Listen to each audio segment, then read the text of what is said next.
안녕하세요. 반갑습니다. 현준입니다. 이번 한 주도 잘 보내셨죠? 벌써 내일이면 9월인데 시간 참 빠른 것 같지 않나요? 문득 그런 생각이 듭니다. 제가 오늘은 좀 특별한 책을 한 권 갖고 왔는데요. 어떤 책이냐? 우리가 살면서 가장 궁금해하기도 하고 또 두려워하기도 하는 바로 그 주제, 죽음 그 이유에 관한 이야기인데요. 과연 죽음 이후의 세계는 존재하는 걸까? 우리는 죽고 나면 어디로 가는 걸까? 다시 태어나기라도 하는 걸까? 아니면 천국으로 가나? 아니면 아무것도 없는 무로 돌아가는 건가? 하는 생각 평소에도 가끔 하지 않나요? 자주 하진 않지만 정말 죽으면 어떻게 되는 거지? 하는 생각을 가끔씩은 하게 되는 것 같아요. 저 같은 경우는. 죽음 이후의 세계, 사후 세계, 이런 것들을 떠올리면 흔히 종교나 철학이 먼저 떠오르잖아요. 그런데 오늘 소개해 드릴 이 책은 조금은 다른 관점에서 이 사후 세계를 이야기합니다. 바로 과학의 언어로 사후 세계를 탐구하는 책, 김성구 교수의 과학이 주목하는 죽음 이후의 일들입니다. 이 책을 전체적으로 읽으면서 좀 흥미로웠던 점은 저자가 한쪽 편에만 서서 이야기하지 않는다라는 점이었는데요. 그런 걸 이제 호의적 회의주의라고 하더라고요. 이게 무슨 뜻이냐면 상대방의 주장에 열린 마음을 가지고 진지하게 검토하면서 그럼에도 비판적으로 살펴보는 태도를 말하는 건데요. 이 책이 실제로 그런 톤으로 이야기를 해요. 임사체험이나 윤회에 대해서 말을 하는데 긍정적인 입장, 거기에 대해서 부정적으로 이야기하는 입장, 둘 다의 입장을 이야기를 합니다. 그래서 한켠에 치우치지 않고 우리가 한번 생각해 볼 수 있는, 정말 그래서 사실이 뭘까? 어떤 게 더 맞는 말일까? 하고 생각해 볼 수 있는 지점이 있습니다. 이렇게 근거를 제시하고 판단은 읽는 이 독자가 해, 너희가 해. 약간 이런 느낌의 책이랄까요? 그래서 저는 읽는 내내 존중받는 느낌이 들었습니다. 그리고 꽤 자기 입장을 강요하지 않아서 좋고요. 이 저자가 일단 여러 가지 연구 결과들을 바탕으로 우리에게 이런저런 이야기를 해주는 것 같아서 좋았습니다. 특히 가장 인상적이었던 부분은요. 의식은 두뇌가 작동할 때만 존재한다 라는 주장. 우리는 진실로 받아들이고 있었잖아요. 그런데 이것이 과연 절대적인 진리인지 질문을 던지는 부분이 있는데 그 부분에서 어?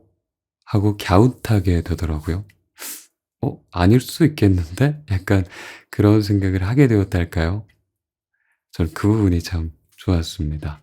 판단은 역시 여러분들의 몫, 그리고 저의 몫이겠지만요. 아무튼 저자는 이러한 열린 태도가 과학적인 탐구에 필수적이라고 강조합니다. 객관적인 사례를 무시한 채 기존 이론에만 갇혀 있으면 새로 발견되는 현상을 이해할 수 없고 그와 반대로 명쾌한 검증 없이 현상을 그대로 받아들이는 것 또한 위험하다고 말하면서요. 이 책의 초반에는 임사체험에 대한 이야기들로 시작하는데요. 그 이후에는 자연스럽게 불교의 무아와 윤회까지 이어집니다. 평소에 죽음 이후의 일들에 대해서 궁금하셨던 분들이라면 사후 세계에 대해서 궁금증을 한 번씩 갖고 계셨던 분들이라면 어쩌면 저처럼 이 책을 들자마자 끝까지 다 읽어버리실지도 모르겠다는 생각이 듭니다. 그만큼 굉장히 흥미로웠던 책이에요. 그래서 여러분들께 소개해드리고 싶어서 단숨에 읽고 가져왔습니다. 그래, 우리는 죽음에 대해서 아무것도 모릅니다. 앞으로도 더 알게 된다는 보장도 없고요. 하지만 이 책을 읽어보면 조금은 내가 죽음에 대해서 요만큼 정도는 아는 것 같다라고 느끼실 수도 있을 것 같다는 생각이 들어요. 그래서 감히 추천드립니다. 한번 읽어보셔요. 좋습니다. 그래요. 일부 제가 좋았던 부분 읽어드릴게요. 편안한 밤 되시고요. 소개해드릴게요. 과학이 주목하는 죽음 이후의 일들. 지금까지 이 강의에서 소개한 임사체험 연구 보고서는 모두 심사를 받은 논문이 아니었다. 죽은 줄 알았던 사람이 살아나서 하는 얘기를 듣고 개인적인 판단에 의해 사후세계의 존재를 인정하게 되었다고 하는 내용이 전부였다. 이런 종류의 이야기는 비록 옳은 내용일지라도 그것이 옳다는 것을 밝히는데 여러 가지 어려움이 따르기 마련이다. 팸 레이놀즈의 경우처럼 정확한 의료 기록이 남아있는 경우는 드물고 대부분 증언이나 증거물이 사라졌기 때문이다. 이제는 보다 학술적인 관점에서 연구한 사례를 살펴볼 필요가 있다. 임사체험자들이 말하는 사후세계나 유체 이탈을 긍정하는 연구자나 학자는 비록 소수이지만 주류학계에서도 이들의 연구를 부정하는 것만은 아니다. 임사체험이나 윤회전생에 관한 연구 보고는 의학저널에도 게재된다. 세계 3대 의학저널로는 랜싯, 뉴잉글랜드 의학저널, 미국 의사협회 저널, 이 셋을 꼽는다. 이 가운데 랜싯에 게재된 핀밤 롬멜 박사의 임사체험 사례 연구에 대해 살펴보자. 핀반 롬멜 박사는 의과대학에서 공부할 때 의식은 뇌의 산물이라는 것을 당연하게 여겼다고 한다. 그러다 1986년 미국의 정신과 의사 조지 리치가 쓴 미래로부터의 귀환을 읽고 생각을 달리하게 되었다고 한다.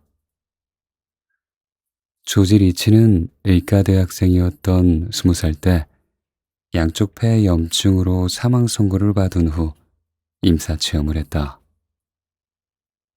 외관상으로는 죽었기 때문에 근무 중인 의사는 2번이나 사망 선고를 내렸다. 사망 선고를 받은 후 의과대학생이 죽은 것을 안타깝게 여겼던 간호사가 의사를 설득하여 심장에 직접 아드레날린을 주사했다. 다행히 그는 죽은 지 9분 후에 다시 살아났다. 그때 그는 유체 이탈을 경험했는데 자신의 몸이 시트로 덮여져 있어 그것이 자신의 몸인 줄 아는데 꽤나 어려움을 겪었다고 한다. 조지 리치의 체험이 담긴 책을 읽고 난 후 롬멜 박사는 심장병으로 죽었다가 살아난 경험이 있는 사람들에게 의식이 없었던 동안 무슨 일이 있었는지 물어보기 시작했다. 몇 년에 걸쳐 만났던 50명의 환자 중 12명이 그에게 임사체험을 이야기했다. 이런 경험으로부터 임사체험에 관심을 갖게 된 롬멜 박사는 1988년부터 그 전에 임사체험 연구와는 다른 전향적 연구를 시작했다. 그 전까지는 후향적 연구만 있었는데 참고로 말하자면 그 전에 후향적 임사체험 보고는 모두 남의 이야기를 듣고 그 이야기를 전한 것이었다. 그러한 연구 보고는 체험자의 기억 왜곡이나 연구자의 선입견이 작용했을 수 있기 때문에 과학적 자료로서는 가치가 떨어졌다. 하지만 롬멜 박사의 전향적 연구를 통해 나온 연구 보고는 그러한 위험에서 자유로웠기 때문에 후향적 연구에 비해 과학적 자료로서의 가치가 훨씬 더 컸다. 이제 그 연구의 내용을 살펴보자. 로멜 박사는 1988년부터 네덜란드의 병원 10곳과 협의하여 심장마비 상태에서 심폐소생술로 살아난 환자가 발생한 즉시 해당 환자를 방문하여 인터뷰를 했다. 살아난 환자는 모두 344명이었는데 이들 중 18%는 전형적인 임사 체험을 말했고 82%는 의식이 없던 기간 중의 일에 대해 아무런 기억을 못했다. 롬멜 박사는 이 연구 결과를 2001년 권위 있는 의학 저널인 랜싯에 발표했다. 롬멜 박사는 이 임사 체험의 내용을 듣는 것으로 그치지 않고 임사 체험자들의 임사 체험 후 삶에 어떤 변화나 영향이 있는지를 2년, 8년에 걸쳐 추적 조사했다. 그 결과 이들의 삶은 임사 체험 후에 크게 변한 것으로 나타났다. 체험자들은 타인에 대한 이해와 수용이 커졌고 사랑과 공감을 더 잘 표현한다고 대답했다. 삶의 목적이나 의미에 대해서도 더 잘 이해하고 일상에 대한 감사의 마음이 눈에 띄게 커졌으며 죽음에 대한 두려움이 크게 낮아지고 사후 세계에 대한 믿음이 커졌다고 했다. 몇 분간의 짧은 체험으로 이러한 변화가 일어나면서 삶의 태도가 달라졌던 것이다. 임사 체험이 뇌가 만든 잠깐 동안의 환각이나 착각에 불과한 것이라면 이러한 변화는 설명하기 어렵다. 롬멜 박사는 또한 임사 체험을 한 환자와 그렇지 않은 환자 사이에 무슨 차이가 있는지를 조사했다. 조사 결과 임사 체험을 한 18%의 환자와 임사 체험을 하지 않은 82% 환자 사이에는 아무런 차이가 없었다. 심장마비 지속 시간이 2분이든 8분이든 홍수 상태가 5분이든 3주든 그 차이는 발견되지 않았다. 뇌에서의 산소 부족도 임사 체험과는 관계가 없었다.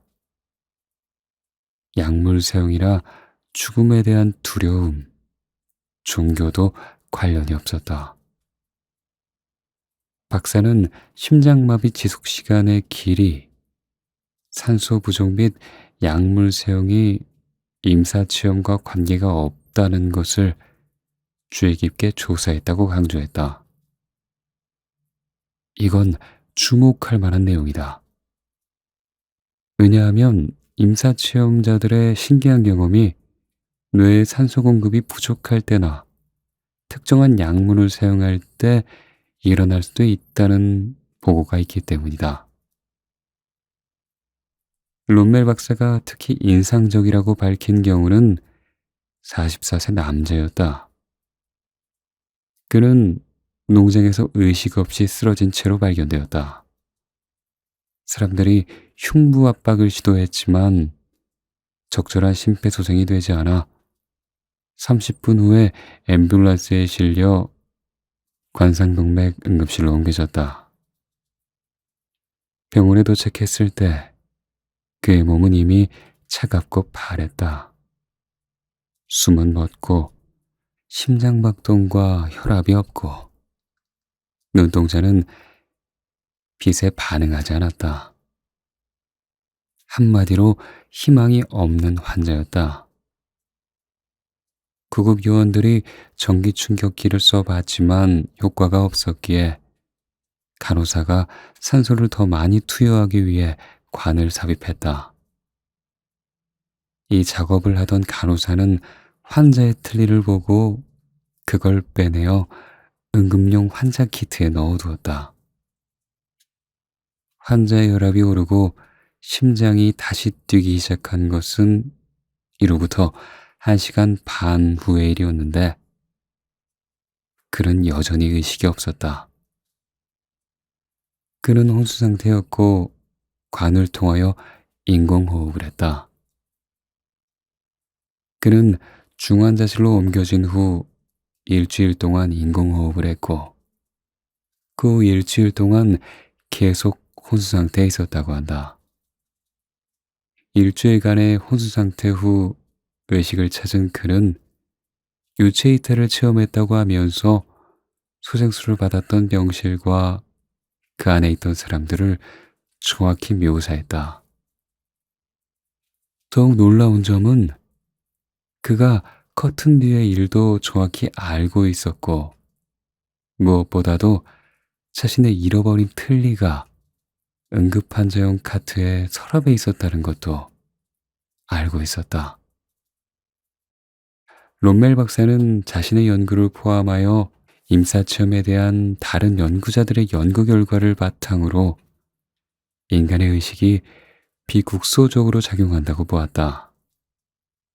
비국소적 의식이라는 것은 의식이 두뇌에 갇혀 있지 않고 시간과 공간을 초월하여 어느 곳에나 있고 작용한다는 뜻이다. 육체와 뇌는 단지 접속장치나 송수신기 역할을 한다고 보는 것이다. 롬멜 박사가 임사체험을 설명하기 위해 비국소적 의식이라는 개념을 도입한 것은 임사체험자들의 경험을 우리의 통상적인 시공간 개념으로는 설명할 수 없는 경우가 있기 때문이었다. 예를 들면 이 강에서 설명한 바와 같이 칼 융을 비롯한 많은 임사체험자들이 짧은 시간 동안 자신의 과거 전체가 주마등처럼 지나가는 것을 보았다고 하는 것이 좋은 예이다. 어떻게 잠깐 죽었다가 살아난 그 짧은 시간에 자신이 살아온 인생 전체를 다시 경험할 수 있을까? 이것은 통상적인 시간 개념으로는 생각할 수 없는 일이다. 롬멜 박사의 조사 연구에 의하면 임사체험을 경험한 이들은 2, 3분 정도 지속되었을 자신의 경험에 대해 몇 시간이나 몇 주에 걸쳐서 이야기한다. 이런 일이 일어난 이유는 임사체험 세계에서는 여러 가지 일이 동시에 일어나기 때문이라고 한다.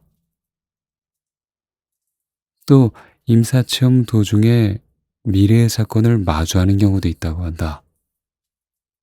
즉, 임사체험에는 과거, 현재, 미래가 함께하는 것이다. 롬멜 박사는 많은 수의 임사체험자들이 같은 말을 하는 현상을 설명하기 위해서는 의식이 시간을 초월하여 활동한다는 것을 인정해야 한다고 보았다. 이러한 이유에서 그는 비국소적 의식이란 개념을 도입했다. 유체 이탈도 마찬가지다. 임사체험자들 중에는 먼 곳에서 일어난 일을 보았다고 하는 이들이 있는데 이러한 현상 역시 통상적인 공간 개념으로는 설명할 수 없는 일이다. 롬멜 박사는 시간과 공간을 초월하여 작용하는 의식을 비국소적 의식이라고 부르는데 그치지 않고 이러한 의식을 양자역학적으로도 설명하려고 시도했다. 양자역학에서 이야기하는 양자 얽힘이라는 비국소적 현상을 통해서 의식의 비국소성을 설명하려고 한 것이다. 비물리적 현상을 양자 현상으로 설명하려는 시도는 당연히 비판이 따르기 마련이다. 그러나 양자 얽힘을 비유적으로 인용하여 인간의 의식에도 비국소성이 있다고 말한다면 문제가 될 것이 없다. 실제로 유체 이탈이나 인생 전체를 짧은 시간에 경험하는 현상이 공인된다면 의식에도 비국소성이 있다고 말할 수 있을 것이다. 핵심적인 문제는 이런 용어 사용에 있는 것이 아니라 유체 이탈을 비롯하여 임사체험의 내용을 과학적으로 입증하는 것이다. 예를 들어 의식이 없었던 환자가 응급환자용 카트에 자신의 틀니가 있었다는 것을 알았던 사례가 실제로 일어났던 일인지를 확인해야 한다. 그 사례가 사실이 아니라면 롬멜 박사의 주장은 받아들이기 어려운 것이 된다.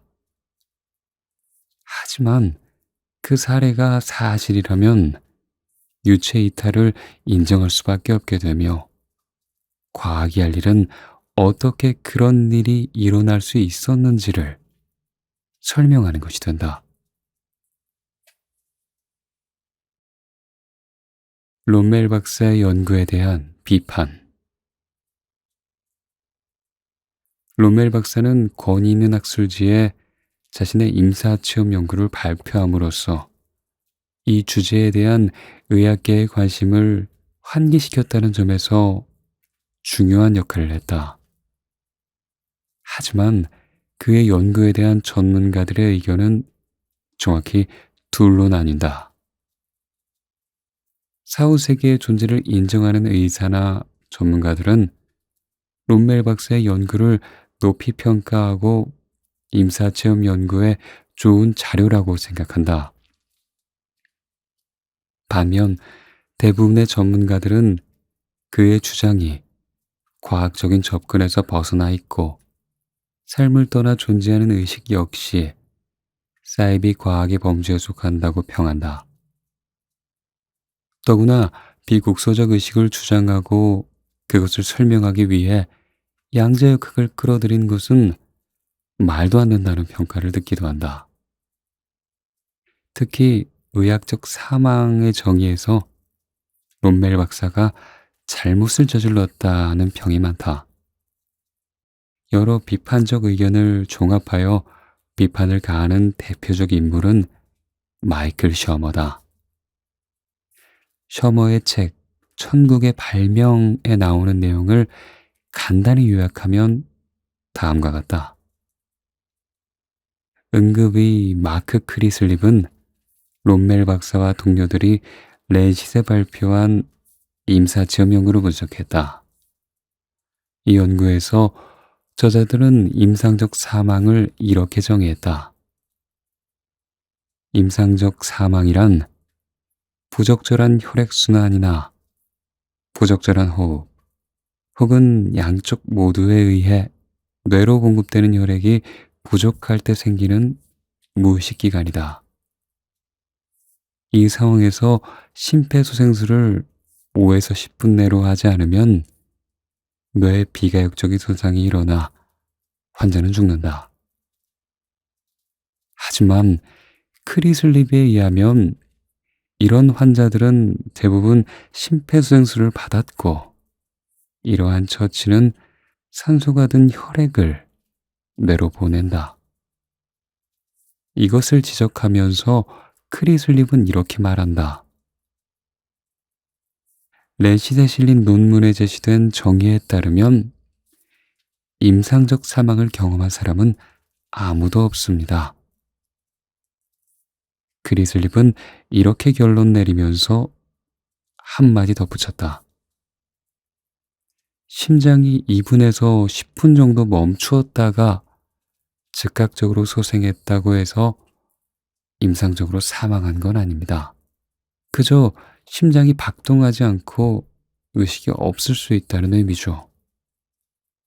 따라서 임사체험을 한 사람들이 죽어서 저승을 다녀왔다는 주장은 이들이 실제로 죽지 않았다는 사실로 반박할 수 있다. 비판자들은 임상적 죽음이라는 것은 심장박동 정지, 호흡 멈춤, 두뇌 활동 정지라는 세 가지 요소의 결합인데 롬멜 박사가 발표한 논문에서의 죽음은 두뇌 활동 정지란 요소를 결여하고 있다고 지적했다. 여기서 잠시 3강에서 살펴보았던 팹 레이놀즈의 임사체험에 대해 비판자들이 했던 말을 되새겨보자.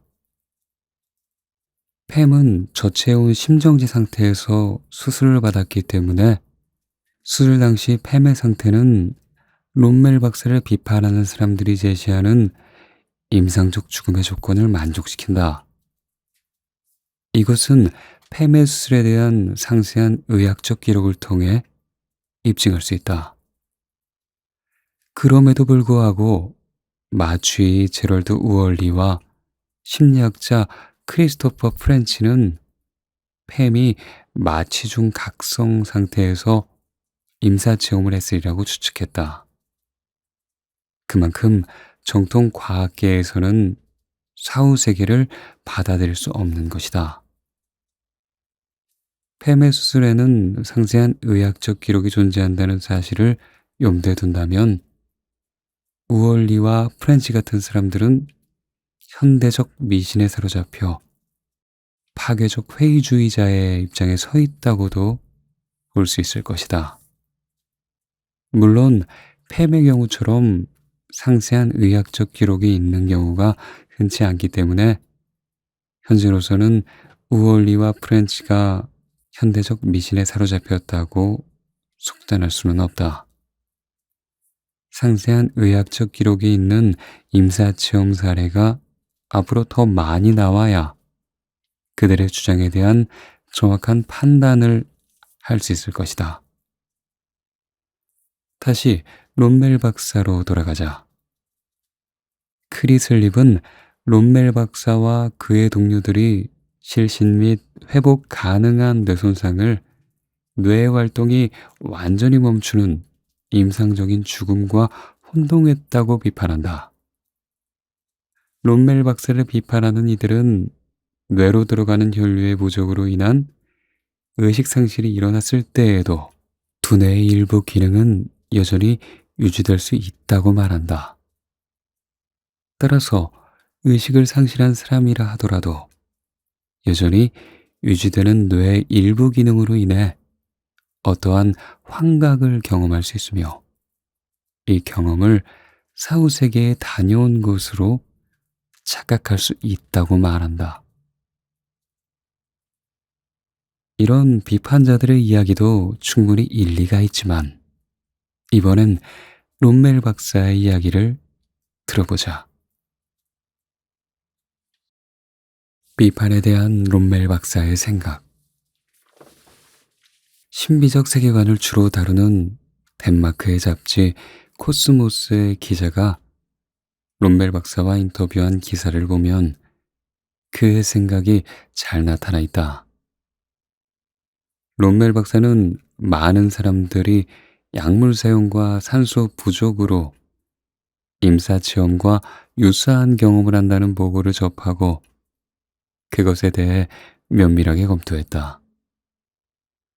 임사체험을 한 환자와 하지 않은 환자들의 차이를 조사한 후 롬멜 박사는 약물 사용 및 산소 부족은 임사체험과 관계없다는 결론을 내렸다. 종교와 심리학적 해석도 임사체험과 관계가 없었다. 롬멜 박사에 따르면 학술저널은 임사체험을 다룬 연구를 쉽게 수용하지 않으려 했고 과학계와 의료계 역시 이 주제에 대해 많은 편견을 갖고 있다고 한다. 현재 관련 학계에서 널리 받아들여지고 있는 인식체계는 철저하게 유물론적인 물리주의다. 물리주의에서는 두뇌의 상태가 곧 마음이라고 본다. 물리주의 입장에서 보면 두뇌 활동이 없는 환자가 무엇을 경험한다는 것은 있을 수 없는 일이다. 이 물리주의에 입각하여 학계에서는 임사체험의 내용을 산소 부족이나 두뇌 작용에 의한 환각이라고 본다. 임사체험의 정의에 대해 논란이 있지만 롬멜 박사의 생각은 다음과 같다. 우리가 아는 것은 심장마비가 일어나면 수초 안에 의식을 잃는다는 것이다. 대뇌피질의 반응 중 하나인 신체 반응이 사라진다. 뇌간의 반응도 사라져 목구멍에 손가락을 넣어도 구역질 반응이 없어진다. 그러한 환자들에게는 각막 반사나 동공 확장 등 빛에 대한 반응이 없는 임상적 소견을 보인다. 롬멜 박사가 연구 대상으로 삼은 환자들은 뇌의 활동이 전혀 없었다고 한다. 하지만 뇌의 활동이 전혀 없는 동안에도 지각, 감정, 인지와 기억 등이 가능한 고양된 의식이 있었던 것으로 보고된 사람들이 있었다고 한다. 롬멜 박사는 이러한 체험을 어떻게 이해해야 할지 동료들과 토론해야 했다고 한다. 롬멜 박사의 연구에서 특별히 문제가 되는 건 임상적 사망의 정의인데, 이 점에서 그는 토론을 제의했다. 2019년 인터뷰에서 롬멜 박사는 의식에 대해 일반적으로 알려진 의학적 정의를 재검토해야 할 것이라고 말했다.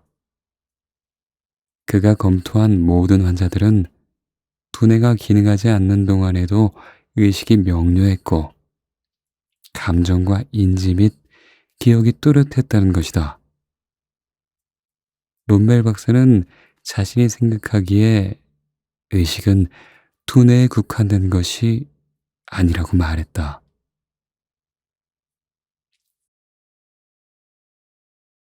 합리적 판단. 전문가 집단의 의견이 둘로 나뉘었을 때 전문가가 아닌 사람이 임상적 사망과 같은 전문적인 문제를 두고 어느 쪽이 주장이 옳은가를 따질 수는 없다. 그러나 거짓과 속임수가 없다는 가정하에 둘의 주장 가운데 어느 쪽의 주장이 더 옳을지를 확률적으로 따져서 판단할 수는 있다. 렌시스에 실린 논문이라면 거짓과 속임수는 없다고 보아도 좋을 것이다. 롬멜 박사는 344명의 환자 가운데 임사체험을 했던 사람과 임사체험을 하지 않았던 사람 사이에 어떤 차이가 있는지 주의 깊게 조사했다. 그 결과 심장마비 지속시간의 길이, 산소 부족 및 약물 사용이 임사체험과 관계가 없다는 걸 알았다고 한다. 우리는 이 말을 받아들여야 할 것이다. 그렇다면 임사체험자의 체험이 두뇌의 환각작용일 가능성은 적다고 보아야 할 것이다. 특히 주목할 만한 환자는 농장에서 쓰러져 구급차로 실려온 44세 남자의 경우다. 이 남자의 경우 임상적 사망의 정의가 어떻든 간에 간호사가 틀니를 치울 때 의식이 없었다고 한다. 비판자들은 그래도 그 사람의 두뇌는 활동을 하고 있어서 의식이 있었을 가능성이 있다고 한다. 하지만 그 정도의 중환자가 병실 사정은 물론 자신의 틀니 위치까지 알았을 가능성은 거의 없다고 보는 것이 합리적인 판단일 것이다. 그리고 그가 틀니의 위치를 알았던 것을 두뇌의 환각작용으로 설명하는 것은 역시 무리가 있다.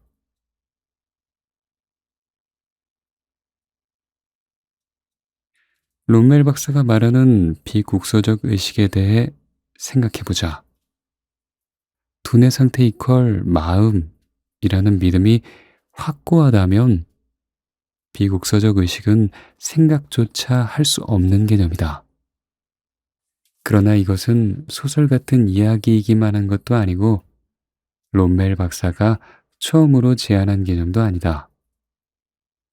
뛰어난 심리학자 윌리엄 제임스도 의식을 전자파, 두뇌를 라디오에 비유하기도 했다. 칼 융의 집단 무의식도 비국소적이다. 칼 융은 무의식 상태에서는 모든 구별이 사라지므로 서로 분리된 마음들 사이에 구별 역시 사라진다고 말하면서 집단 무의식이 불교의 한마음과 같다고 말했다. 의식에 관한 문제는 수세기 동안 철학자들과 과학자들이 생각해온 문제다. 하지만 의식이 어디에서 비롯되는가는 아직까지 수수께끼로 남아있다. 현 단계의 뇌신경과학은 우리 뇌 속의 전기 화학적 과정에서 의식이 어떻게 발생하는지를 설명하지 못한다. 신경세포들 사이에는 아무런 의미가 없는 전기 화학적 신호만 오갈 뿐이다. 그러는 가운데 신경망 전체에서도 의미가 생겨난다. 그것이 의식일까? 그렇다면 서울 시민도 서로 간의 의사를 주고받는다. 이 가운데서 서울 시민 전체의 의식이 생겨나는가? 또 인공신경망은 어떤가? 아직 의식의 본질도 모르면서 두뇌 이퀄 마음이라는 도식을 하나의 도구마로 내세울 이유는 없다. 열린 마음이 필요하다. 그것이 과학이다. 롬멜 박사의 비국소적 의식은 아직 정립된 개념은 아니지만 비과학적이라고 비난받아야 할 개념도 아니다. 열린 마음이라면 하나의 가설로 받아들일 수 있을 것이다. 8강. 정신은 뇌가 아니다. 이번 8강에서는 임사체험에 대한 과학적 검토를 종합적으로 정리하고 보통 사람들이 임사체험에서 말하는 사후세계나 두뇌를 떠나서 활동하는 의식의 지질성을 판단하고자 할 때 참고할 만한 자료를 제공하고자 한다. 앞서 2강에서 홀리의 사례를 소개할 때 언급했던 버지니아 이과대학 정신의학과 명예교수인 브루스 그레이슨의 이야기를 좀 더 해보자. 그레이슨 교수는 어렸을 때부터 증명할 수 있는 과학의 잣대로 삶을 대하도록 화학자인 아버지에게서 교육을 받았고 그 가르침에 따라 주류 과학을 좇으며 경력을 쌓았다고 한다. 하지만 그레이슨 교수는 의과대학을 막 졸업한 직후 홀리의 임사체험 이야기를 듣고 크게 놀라게 된다.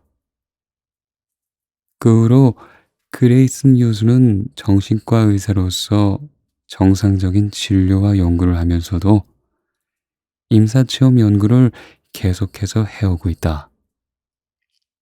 수십 년에 걸쳐 1000여 명이 넘는 임사체험 사례를 모으고 또 연구한 결과 그레이슨 교수는 임사체험을 단순한 꿈이나 환각으로 치부해 버릴 수는 없다고 생각하게 되었다. 그리고 정신은 뇌가 아니다 라는 결론을 내리게 되었다. 그레이슨 교수는 여전히 임사체험을 둘러싼 의견 대립을 조화시키기 위해 노력 중이다. 그는 임사체험이 명확히 설명할 수 없는 그 어떤 생리적 과정의 소산이란 생각도 일견 타당하다고 생각한다. 아직 과학이 밝혀내지 못한 어떤 프로세스가 분명하게 있을 것이기 때문이다. 하지만 다른 한편으로 그는 임사체험이 어떤 영적인 산물이라는 것 또한 그럴듯하다고 믿는다. 왜냐하면 두뇌를 떠나 활동하는 의식의 존재를 진지하게 받아들여야 할 증거가 충분하기 때문이다. 그는 과학적으로 설명할 수 없다는 이유로 홀리의 사례를 무시하는 것 또한 과학적 태도가 아니라고 생각한다.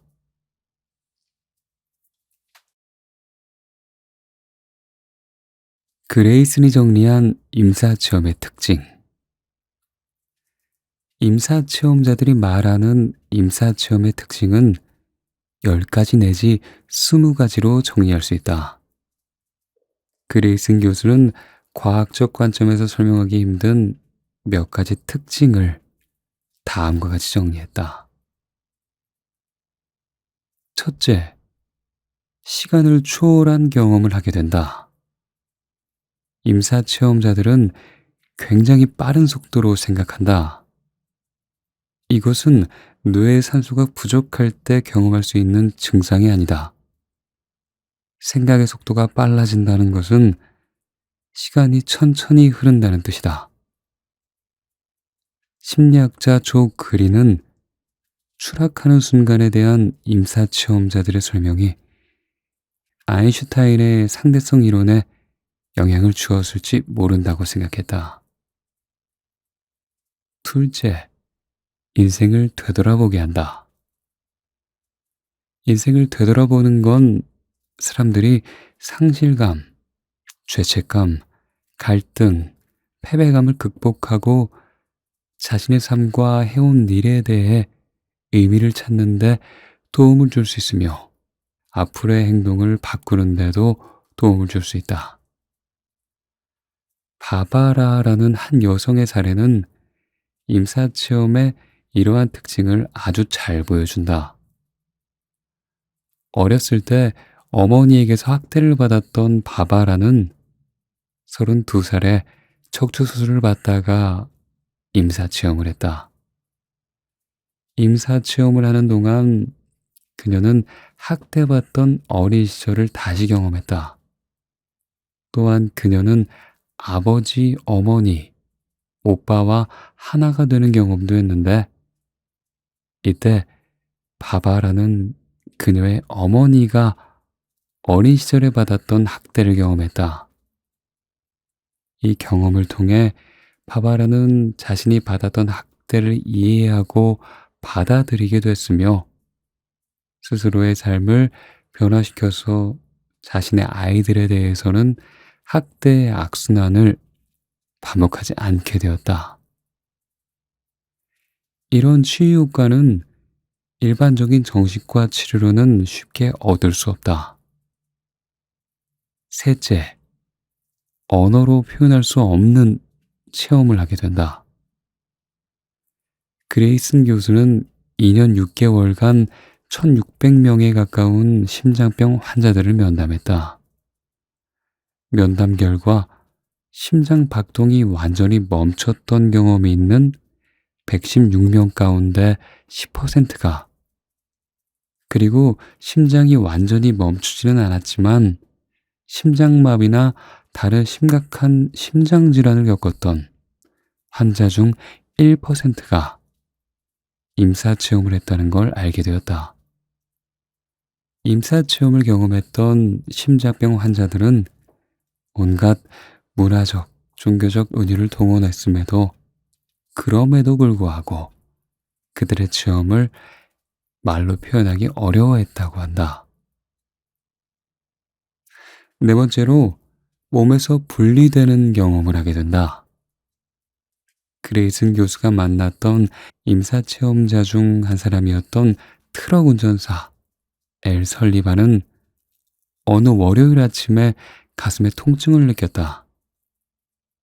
설리반은 급히 구급차에 실려갔지만 이미 심장동맥이 완전히 막혀 수술을 해야 하는 상태였다. 설리반은 수술 중에 임사체험을 했는데 수술대 위에 가슴을 드러내고 누워있는 자신의 모습과 자신의 심장, 그리고 수술을 맡은 외과 의사가 날아가려고 애쓰듯 팔을 퍼덕거리는 모습을 보았다고 했다. 그레이슨 교수는 그 외과 의사를 만나 수술실에서 정말로 그러한 특이한 행동을 했는지 물어보았다. 그레이슨 교수의 질문에 외과 의사는 실제로 그랬다고 대답했다. 멸균 장갑을 낀 손에 혹시라도 세균이 묻을까봐 걱정한 나머지 손은 멸균 가운에 올려놓은 채로 팔꿈치로 여러 도구들을 가리키며 조수들을 지휘했다는 것이었다.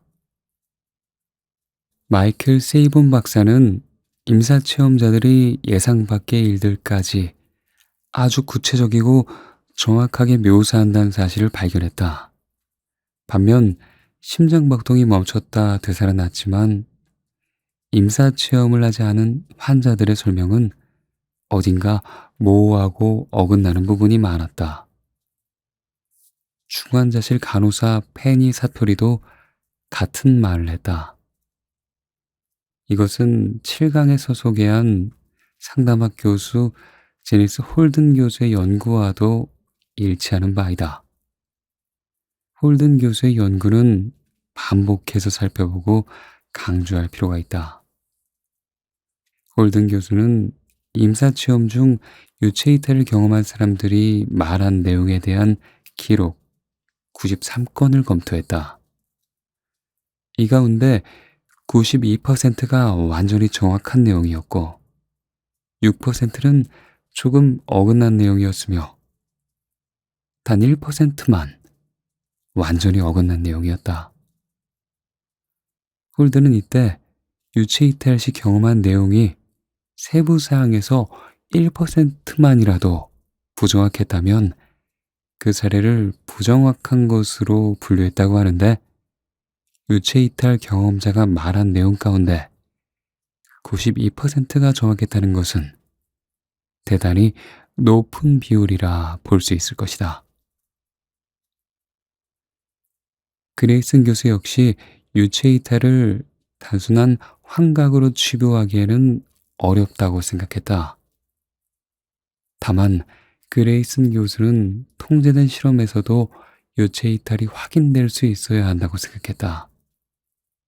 그래서 그는 유체 이탈과 관련된 통제된 실험 결과를 확인해 보았다. 1990년 이후로 임사체험 중에 유체 이탈 상태에서 인식한 내용이 얼마나 정확한지 알아보려는 6건의 연구가 발표되었다. 이 실험을 위해 연구자들은 임사체험 중에 유체 이탈 상태에 들어간 사람들이 볼 수 있는 위치에 예상치 못한 물건이 보이도록 놓아두었다. 6차례 연구를 통틀어 12명이 임사체험을 했는데 그들 중 아무도 이상한 물건을 보지 못했다고 했다. 통제된 실험에서는 유체 이탈의 증거를 찾지 못했다. 하지만 임사체험이 환각과는 다르다는 사실을 보여주는 증거는 여럿 있다. 그래서 그레이슨 교수는 이번엔 심리학적 방법을 통해 임사체험자들의 체험과 환각이 어떻게 다른지를 조사해 보았다. 심리학에서는 실제 겪은 일들에 대한 기억과 공상을 구별하는 방법들이 있다. 그레이슨 교수는 실제 사건에 대한 기억과 공상이나 꿈을 구별하기 위해 사용하는 척도인 기억 특성 설문지를 활용하여 임사 체험자들에게 다음 3가지 경험에 대한 기억을 평가해 달라고 부탁했다. 첫째, 임사 체험에 대한 기억.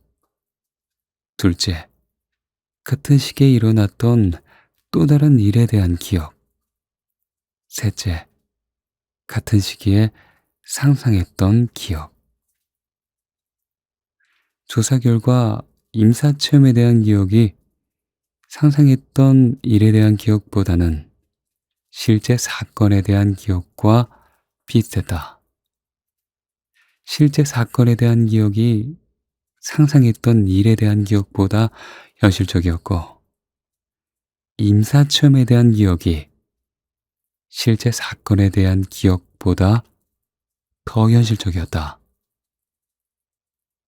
임사체험에 대한 기억이 실제 사건에 대한 기억보다 더 자세하고 더 명료하고 전후 사정을 더 잘 기억하고 더 강렬한 감정을 느낀다는 점에서 그랬다. 그에 반면에 죽을 고비를 넘겼으나 임사체험을 하지 않은 사람들은 죽을 뻔했던 일에 대한 기억을 다른 실제 사건에 대한 기억보다 더 생생하게 떠올리지 못했다.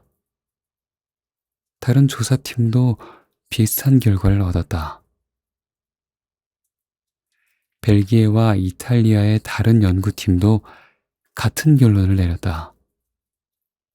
임사체험을 떠올릴 때 뇌파를 측정하면 상상했던 일을 떠올릴 때보다 실제 사건을 떠올릴 때와 비슷한 결과가 나왔다.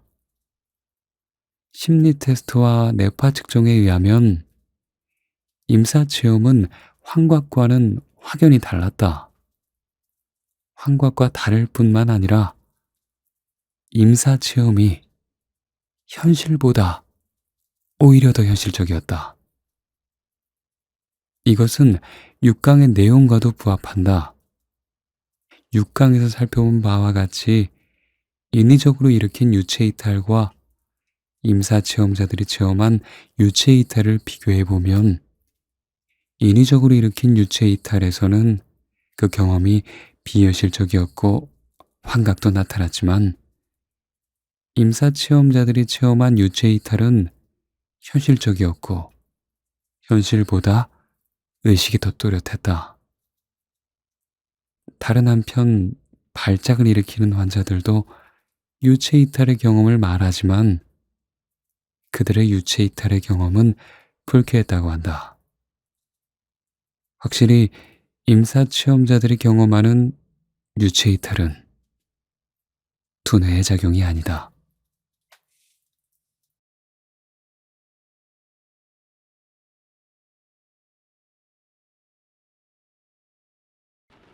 지금까지 이 강의에서 소개한 임사체험 연구 보고서는 모두 심사를 받은 논문이 아니었다. 죽은 줄 알았던 사람이 살아나서 하는 얘기를 듣고 개인적인 판단에 의해 사후세계의 존재를 인정하게 되었다고 하는 내용이 전부였다. 이런 종류의 이야기는 비록 옳은 내용일지라도 그것이 옳다는 것을 밝히는데 여러 가지 어려움이 따르기 마련이다. 팸 레이놀즈의 경우처럼 정확한 의료 기록이 남아있는 경우는 드물고 대부분 증언이나 증거물이 사라졌기 때문이다. 이제는 보다 학술적인 관점에서 연구한 사례를 살펴볼 필요가 있다. 임사체험자들이 말하는 사후세계나 유체이탈을 긍정하는 연구자나 학자는 비록 소수이지만 주류학계에서도 이들의 연구를 부정하는 것만은 아니다. 임사체험이나 윤회전생에 관한 연구 보고는 의학저널에도 게재된다. 세계 3대 의학저널로는 랜싯, 뉴잉글랜드 의학저널, 미국 의사협회 저널, 이 셋을 꼽는다. 이 가운데 랜싯에 게재된 핀밤 롬멜 박사의 임사체험 사례 연구에 대해 살펴보자.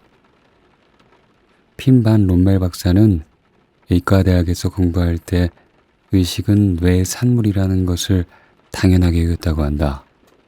그러다 1986년 미국의 정신과 의사 조지 리치가 쓴 미러로부터의 귀환을 읽고 생각을 달리하게 되었다고 한다. 조지 리치는 의과대학생이었던 20살 때 양쪽 폐 염증으로 사망 선고를 받은 후 임사체험을 했다. 외관상으로는 죽었기 때문에 근무 중인 의사는 2번이나 사망 선고를 내렸다. 사망 선고를 받은 후 의과대학생이 죽은 것을 안타깝게 여겼던 간호사가 의사를 설득하여 심장에 직접 아드레날린을 주사했다. 다행히 그는 죽은 지 9분 후에 다시 살아났다. 그때 그는 유체 이탈을 경험했는데 자신의 몸이 시트로 덮여져 있어 그것이 자신의 몸인 줄 아는데 꽤나 어려움을 겪었다고 한다.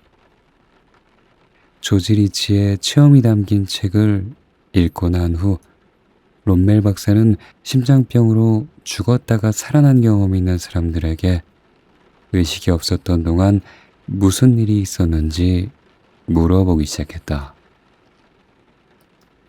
몇 년에 걸쳐 만났던 50명의 환자 중 12명이 그에게 임사체험을 이야기했다.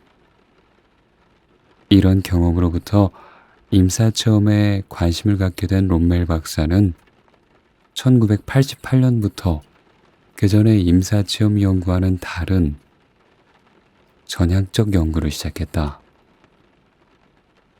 그 전까지는 후향적 연구만 있었는데 참고로 말하자면 그 전에 후향적 임사체험 보고는 모두 남의 이야기를 듣고 그 이야기를 전한 것이었다. 그러한 연구 보고는 체험자의 기억 왜곡이나 연구자의 선입견이 작용했을 수 있기 때문에 과학적 자료로서는 가치가 떨어졌다. 하지만 롬멜 박사의 전향적 연구를 통해 나온 연구 보고는 그러한 위험에서 자유로웠기 때문에 후향적 연구에 비해 과학적 자료로서의 가치가 훨씬 더 컸다. 이제 그 연구의 내용을 살펴보자. 롬멜 박사는 1988년부터 네덜란드의 병원 10곳과 협의하여 심장마비 상태에서 심폐소생술로 살아난 환자가 발생한 즉시 해당 환자를 방문하여 인터뷰를 했다.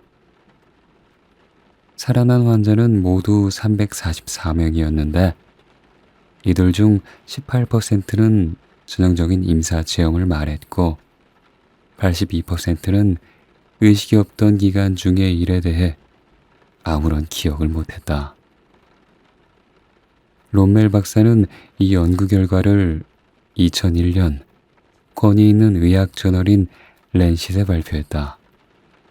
롬멜 박사는 이 임사체험의 내용을 듣는 것으로 그치지 않고 임사체험자들의 임사체험 후 삶에 어떤 변화나 영향이 있는지를 2년, 8년에 걸쳐 추적 조사했다.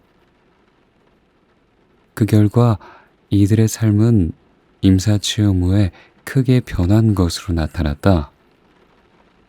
체험자들은 타인에 대한 이해와 수용이 커졌고 사랑과 공감을 더 잘 표현한다고 대답했다. 삶의 목적이나 의미에 대해서도 더 잘 이해하고 일상에 대한 감사의 마음이 눈에 띄게 커졌으며 죽음에 대한 두려움이 크게 낮아지고 사후 세계에 대한 믿음이 커졌다고 했다. 몇 분간의 짧은 체험으로 이러한 변화가 일어나면서 삶의 태도가 달라졌던 것이다. 임사체험이 뇌가 만든 잠깐 동안의 환각이나 착각에 불과한 것이라면 이러한 변화는 설명하기 어렵다. 롬멜 박사는 또한 임사체험을 한 환자와 그렇지 않은 환자 사이에 무슨 차이가 있는지를 조사했다. 조사 결과 임사체험을 한 18%의 환자와 임사체험을 하지 않은 82% 환자 사이에는 아무런 차이가 없었다. 심장마비 지속 시간이 2분이든 8분이든 공수 상태가 5분이든 3주든 그 차이는 발견되지 않았다. 뇌에서의 산소 부족도 임사체험과는 관계가 없었다. 약물 사용이라 죽음에 대한 두려움, 종교도 관련이 없었다. 박사는 심장마비 지속 시간의 길이, 산소 부족 및 약물 사용이 임사체험과 관계가 없다는 것을 주의 깊게 조사했다고 강조했다. 이건 주목할 만한 내용이다. 왜냐하면 임사체험자들의 신기한 경험이 뇌의 산소 공급이 부족할 때나 특정한 약물을 사용할 때 일어날 수도 있다는 보고가 있기 때문이다. 롬멜 박사가 특히 인상적이라고 밝힌 경우는 44세 남자였다. 그는 농장에서 의식 없이 쓰러진 채로 발견되었다. 사람들이 흉부 압박을 시도했지만 적절한 심폐소생이 되지 않아 30분 후에 앰뷸런스에 실려 관상동맥 응급실로 옮겨졌다. 병원에 도착했을 때 그의 몸은 이미 차갑고 파랬다. 숨은 멎고 심장박동과 혈압이 없고 눈동자는 빛에 반응하지 않았다. 한마디로 희망이 없는 환자였다. 구급 요원들이 전기 충격기를 써봤지만 효과가 없었기에 간호사가 산소를 더 많이 투여하기 위해 관을 삽입했다. 이 작업을 하던 간호사는 환자의 틀니를 보고 그걸 빼내어 응급용 환자 키트에 넣어두었다. 환자의 혈압이 오르고 심장이 다시 뛰기 시작한 것은 이로부터 1시간 반 후의 일이었는데 그는 여전히 의식이 없었다. 그는 혼수 상태였고 관을 통하여 인공호흡을 했다. 그는 중환자실로 옮겨진 후 일주일 동안 인공호흡을 했고 그 일주일 동안 계속 혼수 상태에 있었다고 한다. 일주일간의 혼수 상태 후 의식을 찾은 그는 유체 이탈을 체험했다고 하면서 소생술을 받았던 병실과 그 안에 있던 사람들을 정확히 묘사했다. 더욱 놀라운 점은 그가 커튼 뒤의 일도 정확히 알고 있었고 무엇보다도 자신의 잃어버린 틀니가 응급환자용 카트에 서랍에 있었다는 것도 알고 있었다. 롬멜 박사는 자신의 연구를 포함하여 임사체험에 대한 다른 연구자들의 연구 결과를 바탕으로 인간의 의식이 비국소적으로 작용한다고 보았다. 비국소적 의식이라는 것은 의식이 두뇌에 갇혀있지 않고 시간과 공간을 초월하여 어느 곳에나 있고 작용한다는 뜻이다. 육체와 뇌는 단지 접속장치나 송수신기 역할을 한다고 보는 것이다. 롬멜 박사가 임사체험을 설명하기 위해 비국소적 의식이라는 개념을 도입한 것은 임사체험자들의 경험을 우리의 통상적인 시공간 개념으로는 설명할 수 없는 경우가 있기 때문이었다. 예를 들면 이 강에서 설명한 바와 같이 칼 융을 비롯한 많은 임사체험자들이 짧은 시간 동안 자신의 과거 전체가 주마등처럼 지나가는 것을 보았다고 하는 것이 좋은 예이다. 어떻게 잠깐 죽었다가 살아난 그 짧은 시간에 자신이 살아온 인생 전체를 다시 경험할 수 있을까? 이것은 통상적인 시간 개념으로는 생각할 수 없는 일이다. 롬멜 박사의 조사 연구에 의하면 임사체험을 경험한 이들은 2, 3분 정도 지속되었을 자신의 경험에 대해 몇 시간이나 몇 주에 걸쳐서 이야기한다. 이런 일이 일어난 이유는 임사체험 세계에서는 여러 가지 일이 동시에 일어나기 때문이라고 한다. 또 임사체험 도중에 미래의 사건을 마주하는 경우도 있다고 한다. 즉, 임사체험에는 과거, 현재, 미래가 함께하는 것이다. 롬멜 박사는 많은 수의 임사체험자들이 같은 말을 하는 현상을 설명하기 위해서는 의식이 시간을 초월하여 활동한다는 것을 인정해야 한다고 보았다. 이러한 이유에서 그는 비국소적 의식이란 개념을 도입했다. 유체 이탈도 마찬가지다. 임사체험자들 중에는 먼 곳에서 일어난 일을 보았다고 하는 이들이 있는데, 이러한 현상 역시 통상적인 공간 개념으로는 설명할 수 없는 일이다. 롬멜 박사는 시간과 공간을 초월하여 작용하는 의식을 비국소적 의식이라고 부르는데 그치지 않고, 이러한 의식을 양자역학적으로도 설명하려고 시도했다. 양자역학에서 이야기하는 양자 얽힘이라는 비국소적 현상을 통해서 의식의 비국소성을 설명하려고 한 것이다. 비물리적 현상을 양자 현상으로 설명하려는 시도는 당연히 비판이 따르기 마련이다. 그러나 양자 얽힘을 비유적으로 인용하여 인간의 의식에도 비국소성이 있다고 말한다면 문제가 될 것이 없다. 실제로 유체 이탈이나 인생 전체를 짧은 시간에 경험하는 현상이 공인된다면 의식에도 비국소성이 있다고 말할 수 있을 것이다. 핵심적인 문제는 이런 용어 사용에 있는 것이 아니라 유체 이탈을 비롯하여 임사체험의 내용을 과학적으로 입증하는 것이다. 예를 들어 의식이 없었던 환자가 응급환자용 카트에 자신의 틀니가 있었다는 것을 알았던 사례가 실제로 일어났던 일인지를 확인해야 한다. 그 사례가 사실이 아니라면 롬멜 박사의 주장은 받아들이기 어려운 것이 된다. 하지만 그 사례가 사실이라면 유체 이탈을 인정할 수밖에 없게 되며, 과학이 할 일은 어떻게 그런 일이 일어날 수 있었는지를 설명하는 것이 된다. 롬멜 박사의 연구에 대한 비판.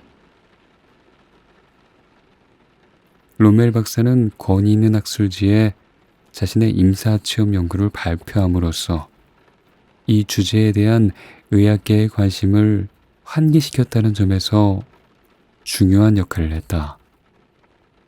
하지만 그의 연구에 대한 전문가들의 의견은 정확히 둘로 나뉜다.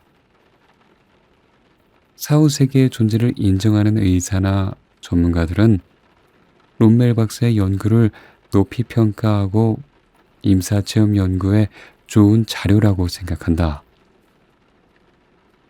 반면 대부분의 전문가들은 그의 주장이 과학적인 접근에서 벗어나 있고 삶을 떠나 존재하는 의식 역시 사이비 과학의 범주에 속한다고 평한다. 더구나 비국소적 의식을 주장하고 그것을 설명하기 위해 양자역학을 끌어들인 것은 말도 안 된다는 평가를 듣기도 한다. 특히 의학적 사망의 정의에서 롬멜 박사가 잘못을 저질렀다는 평이 많다. 여러 비판적 의견을 종합하여 비판을 가하는 대표적 인물은 마이클 셔머다. 셔머의 책 천국의 발명에 나오는 내용을 간단히 요약하면 다음과 같다.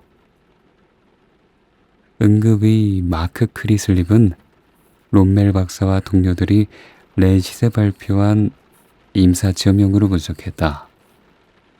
이 연구에서 저자들은 임상적 사망을 이렇게 정의했다.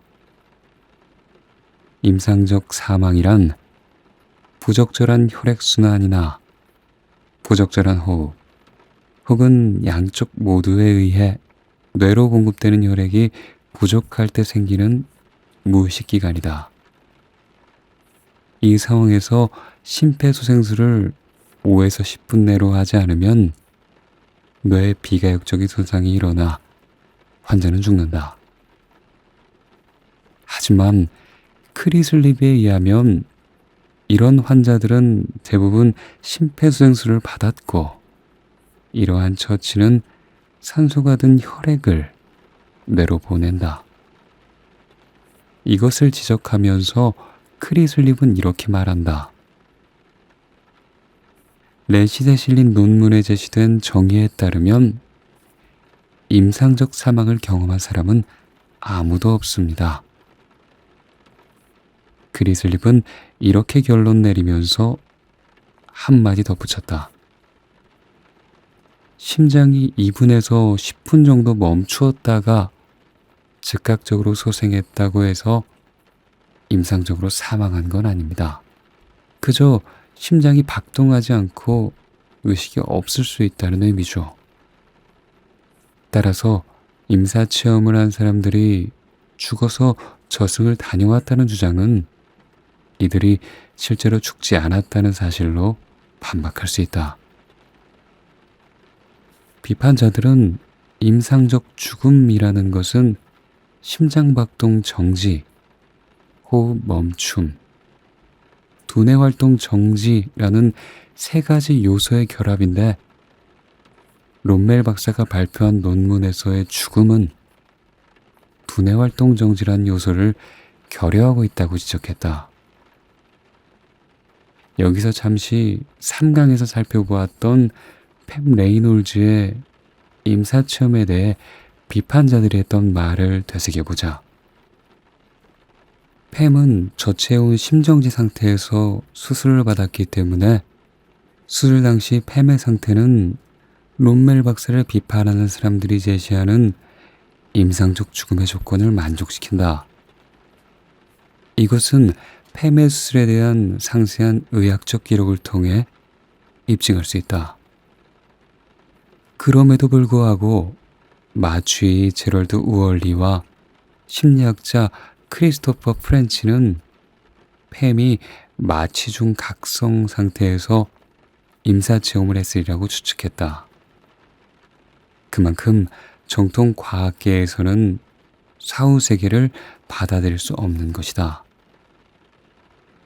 팹의 수술에는 상세한 의학적 기록이 존재한다는 사실을 염두에 둔다면 우얼리와 프렌치 같은 사람들은 현대적 미신에 사로잡혀 파괴적 회의주의자의 입장에 서 있다고도 볼 수 있을 것이다.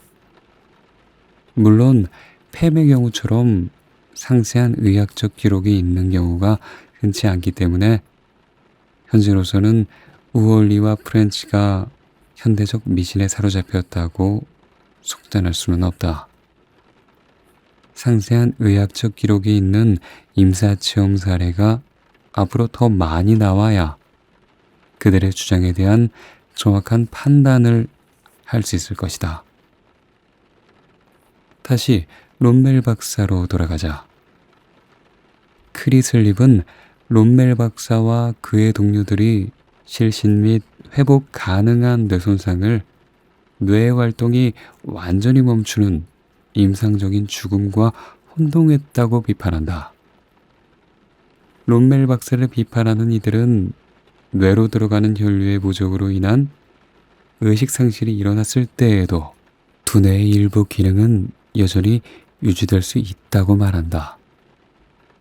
따라서 의식을 상실한 사람이라 하더라도 여전히 유지되는 뇌의 일부 기능으로 인해 어떠한 환각을 경험할 수 있으며 이 경험을 사후세계에 다녀온 것으로 착각할 수 있다고 말한다. 이런 비판자들의 이야기도 충분히 일리가 있지만 이번엔 롬멜 박사의 이야기를 들어보자. 비판에 대한 롬멜 박사의 생각.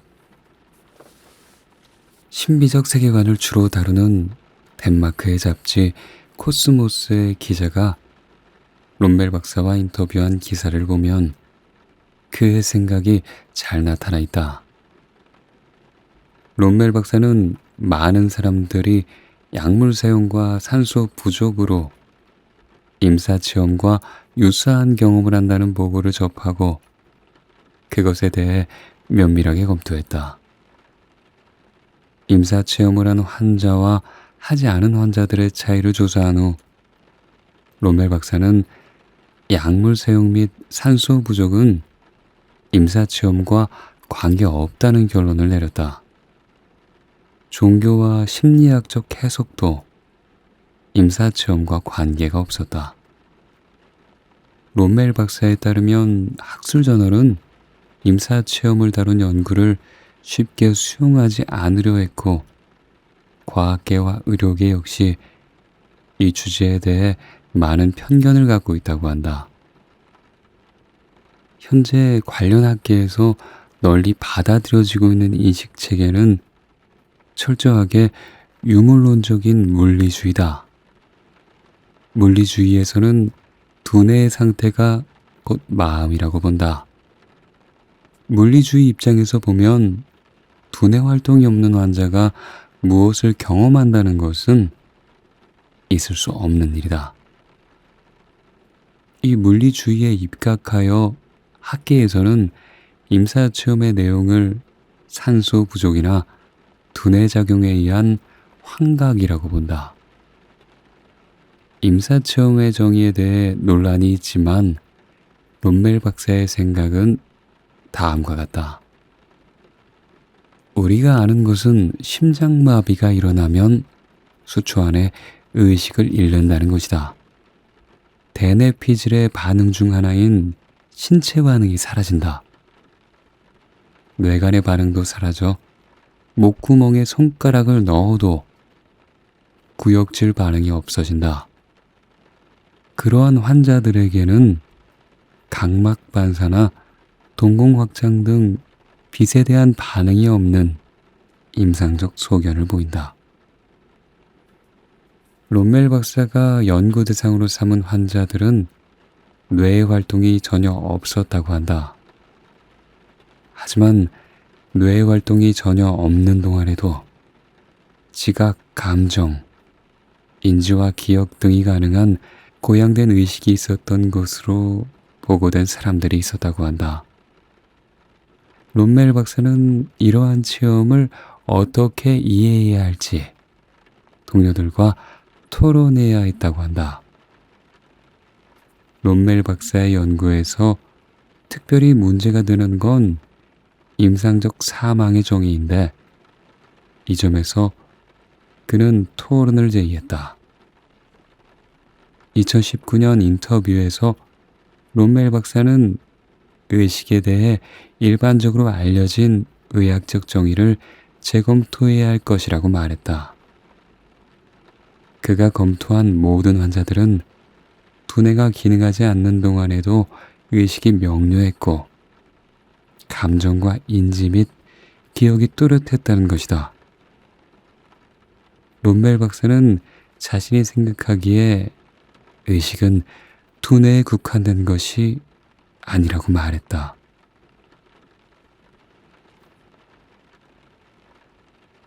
합리적 판단.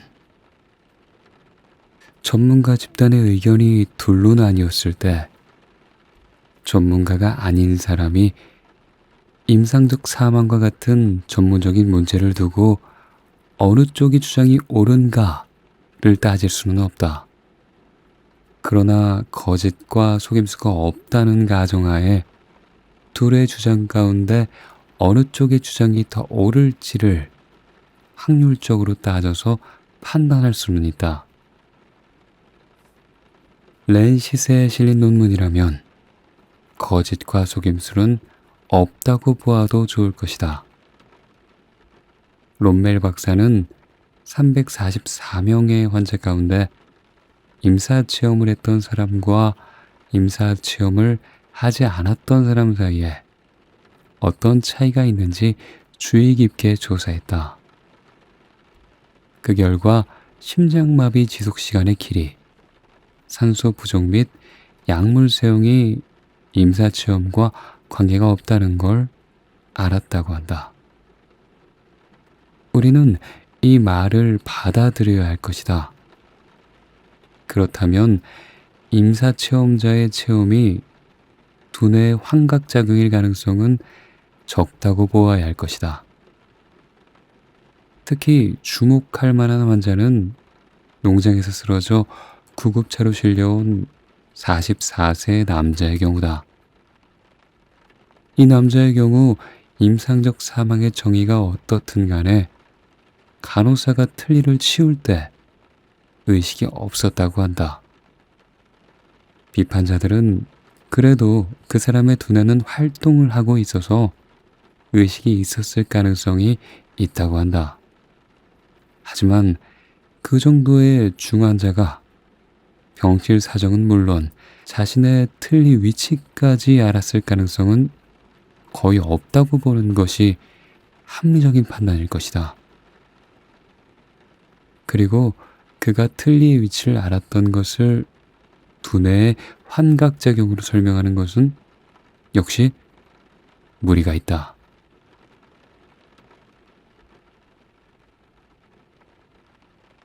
롬멜 박사가 말하는 비국소적 의식에 대해 생각해보자.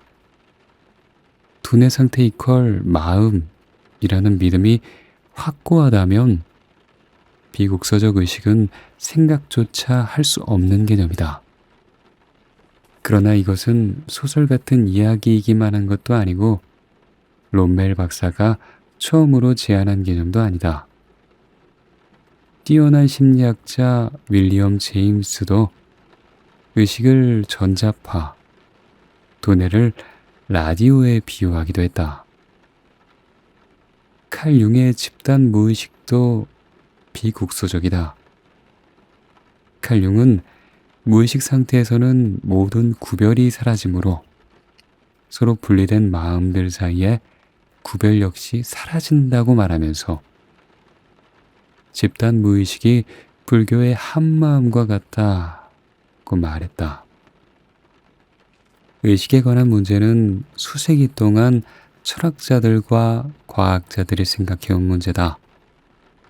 하지만 의식이 어디에서 비롯되는가는 아직까지 수수께끼로 남아있다. 현 단계의 뇌신경과학은 우리 뇌 속의 전기화학적 과정에서 의식이 어떻게 발생하는지를 설명하지 못한다. 신경세포들 사이에는 아무런 의미가 없는 전기화학적 신호만 오갈 뿐이다. 그러는 가운데 신경망 전체에서도 의미가 생겨난다. 그것이 의식일까? 그렇다면 서울 시민도 서로 간에 의사를 주고받는다. 이 가운데서 서울 시민 전체의 의식이 생겨나는가? 또 인공신경망은 어떤가? 아직 의식의 본질도 모르면서 두뇌 이퀄 마음이라는 도식을 하나의 도구마로 내세울 이유는 없다. 열린 마음이 필요하다. 그것이 과학이다. 롬멜 박사의 비국소적 의식은 아직 정립된 개념은 아니지만 비과학적이라고 비난받아야 할 개념도 아니다. 열린 마음이라면 하나의 가설로 받아들일 수 있을 것이다. 8강 정신은 뇌가 아니다. 이번 8강에서는 임사체험에 대한 과학적 검토를 종합적으로 정리하고 보통 사람들이 임사체험에서 말하는 사후세계나 두뇌를 떠나서 활동하는 의식의 지질성을 판단하고자 할 때 참고할 만한 자료를 제공하고자 한다. 앞서 2강에서 홀리의 사례를 소개할 때 언급했던 버지니아 이과대학 정신의학과 명예교수인 브루스 그레이슨의 이야기를 좀 더 해보자. 그레이슨 교수는 어렸을 때부터 증명할 수 있는 과학의 잣대로 삶을 대하도록 화학자인 아버지에게서 교육을 받았고, 그 가르침에 따라 주류 과학을 좇으며 경력을 쌓았다고 한다. 하지만 그레이슨 교수는 의과대학을 막 졸업한 직후 홀리의 임사체험 이야기를 듣고 크게 놀라게 된다. 그 후로 그레이슨 교수는 정신과 의사로서 정상적인 진료와 연구를 하면서도 임사체험 연구를 계속해서 해오고 있다. 수십 년에 걸쳐 1000여 명이 넘는 임사체험 사례를 모으고 또 연구한 결과, 그레이슨 교수는 임사체험을 단순한 꿈이나 환각으로 치부해 버릴 수는 없다고 생각하게 되었다. 그리고 정신은 뇌가 아니다 라는 결론을 내리게 되었다. 그레이슨 교수는 여전히 임사체험을 둘러싼 의견 대립을 조화시키기 위해 노력 중이다. 그는 임사체험이 명확히 설명할 수 없는 그 어떤 생리적 과정의 소산이란 생각도 일견 타당하다고 생각한다. 아직 과학이 밝혀내지 못한 어떤 프로세스가 분명하게 있을 것이기 때문이다. 하지만 다른 한편으로 그는 임사체험이 어떤 영적인 산물이라는 것 또한 그럴듯하다고 믿는다. 왜냐하면 두뇌를 떠나 활동하는 의식의 존재를 진지하게 받아들여야 할 증거가 충분하기 때문이다. 그는 과학적으로 설명할 수 없다는 이유로 홀리의 사례를 무시하는 것 또한 과학적 태도가 아니라고 생각한다.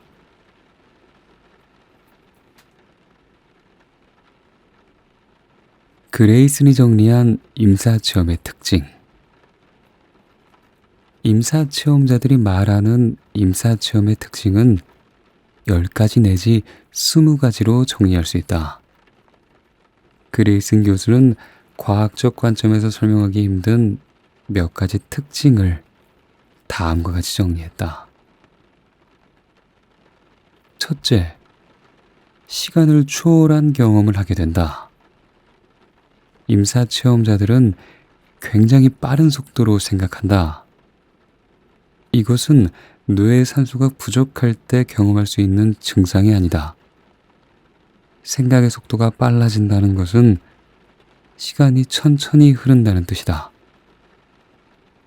심리학자 조 그린은 추락하는 순간에 대한 임사체험자들의 설명이 아인슈타인의 상대성 이론에 영향을 주었을지 모른다고 생각했다.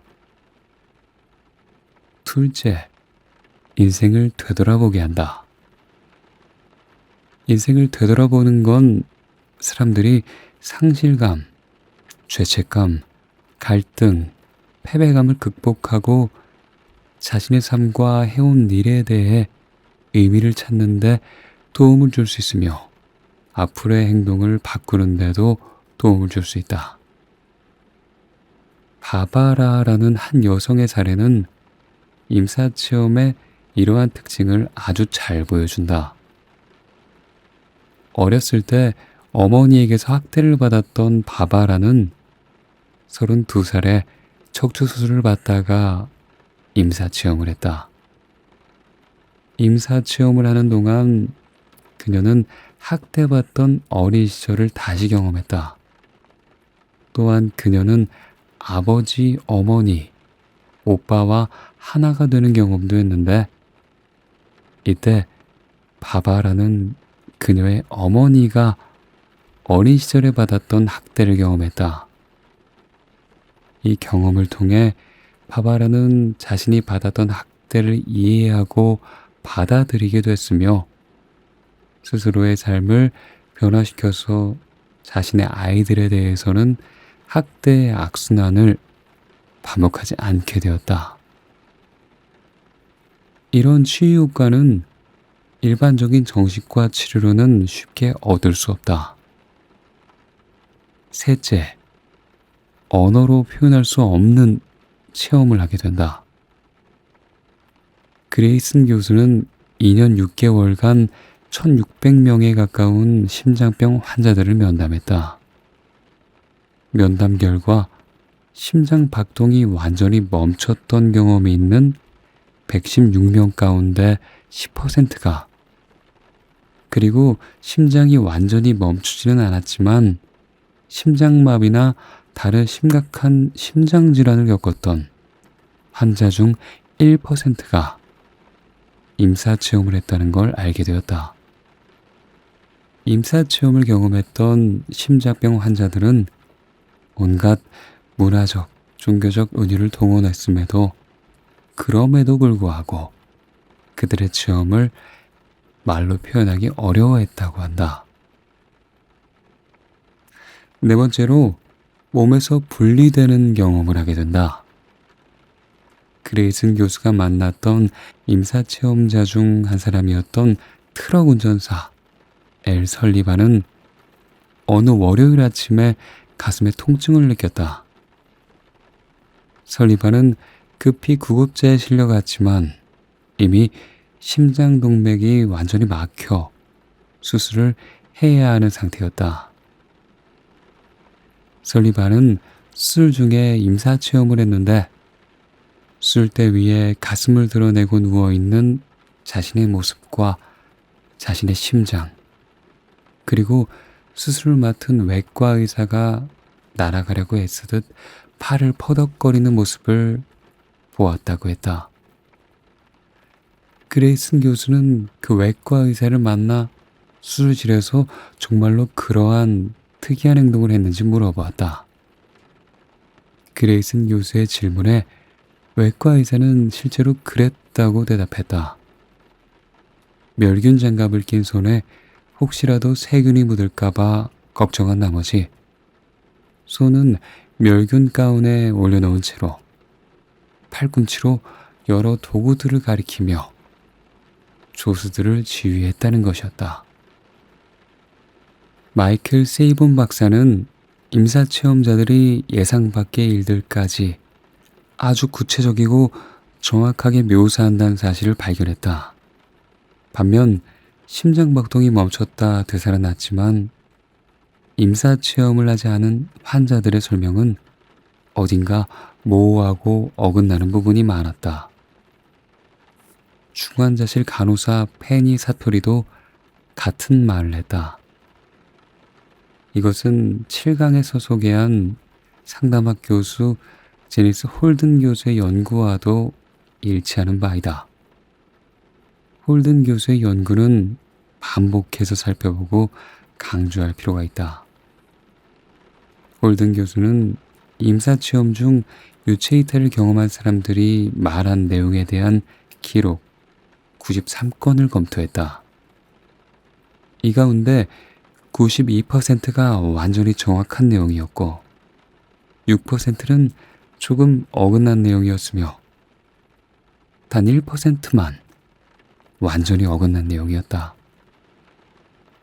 홀드는 이때 유체이탈 시 경험한 내용이 세부 사항에서 1%만이라도 부정확했다면 그 사례를 부정확한 것으로 분류했다고 하는데, 유체이탈 경험자가 말한 내용 가운데 92%가 정확했다는 것은 대단히 높은 비율이라 볼 수 있을 것이다.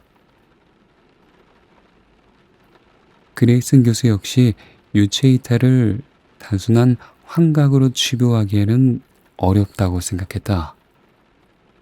다만 그레이슨 교수는 통제된 실험에서도 유체이탈이 확인될 수 있어야 한다고 생각했다. 그래서 그는 유체이탈과 관련된 통제된 실험 결과를 확인해 보았다. 1990년 이후로 임사체험 중에 유체이탈 상태에서 인식한 내용이 얼마나 정확한지 알아보려는 6건의 연구가 발표되었다. 이 실험을 위해 연구자들은 임사체험 중에 유체이탈 상태에 들어간 사람들이 볼 수 있는 위치에 예상치 못한 물건이 보이도록 놓아두었다. 6차례 연구를 통틀어 12명이 임사체험을 했는데 그들 중 아무도 이상한 물건을 보지 못했다고 했다. 통제된 실험에서는 유체이탈의 증거를 찾지 못했다. 하지만 임사체험이 환각과는 다르다는 사실을 보여주는 증거는 여럿 있다. 그래서 그레이슨 교수는 이번엔 심리학적 방법을 통해 임사체험자들의 체험과 환각이 어떻게 다른지를 조사해 보았다. 심리학에서는 실제 겪은 일들에 대한 기억과 공상을 구별하는 방법들이 있다. 그레이슨 교수는 실제 사건에 대한 기억과 공상이나 꿈을 구별하기 위해 사용하는 척도인 기억 특성 설문지를 활용하여 임사 체험자들에게 다음 3가지 경험에 대한 기억을 평가해 달라고 부탁했다. 첫째, 임사 체험에 대한 기억. 둘째, 같은 시기에 일어났던 또 다른 일에 대한 기억. 셋째, 같은 시기에 상상했던 기억. 조사 결과 임사체험에 대한 기억이 상상했던 일에 대한 기억보다는 실제 사건에 대한 기억과 비슷했다. 실제 사건에 대한 기억이 상상했던 일에 대한 기억보다 현실적이었고, 임사체험에 대한 기억이 실제 사건에 대한 기억보다 더 현실적이었다. 임사체험에 대한 기억이 실제 사건에 대한 기억보다 더 자세하고 더 명료하고 전후 사정을 더 잘 기억하고 더 강렬한 감정을 느낀다는 점에서 그랬다. 그에 반면에 죽을 고비를 넘겼으나 임사체험을 하지 않은 사람들은 죽을 뻔했던 일에 대한 기억을 다른 실제 사건에 대한 기억보다 더 생생하게 떠올리지 못했다. 다른 조사팀도 비슷한 결과를 얻었다. 벨기에와 이탈리아의 다른 연구팀도 같은 결론을 내렸다. 임사체험을 떠올릴 때 뇌파를 측정하면 상상했던 일을 떠올릴 때보다 실제 사건을 떠올릴 때와 비슷한 결과가 나왔다. 심리 테스트와 뇌파 측정에 의하면 임사체험은 환각과는 확연히 달랐다. 환각과 다를 뿐만 아니라 임사체험이 현실보다 오히려 더 현실적이었다. 이것은 6강의 내용과도 부합한다. 6강에서 살펴본 바와 같이 인위적으로 일으킨 유체이탈과 임사체험자들이 체험한 유체이탈을 비교해보면 인위적으로 일으킨 유체이탈에서는 그 경험이 비현실적이었고 환각도 나타났지만 임사체험자들이 체험한 유체이탈은 현실적이었고 현실보다 의식이 더 또렷했다. 다른 한편 발작을 일으키는 환자들도 유체이탈의 경험을 말하지만 그들의 유체이탈의 경험은 불쾌했다고 한다. 확실히 임사체험자들이 경험하는 유체이탈은 두뇌의 작용이 아니다.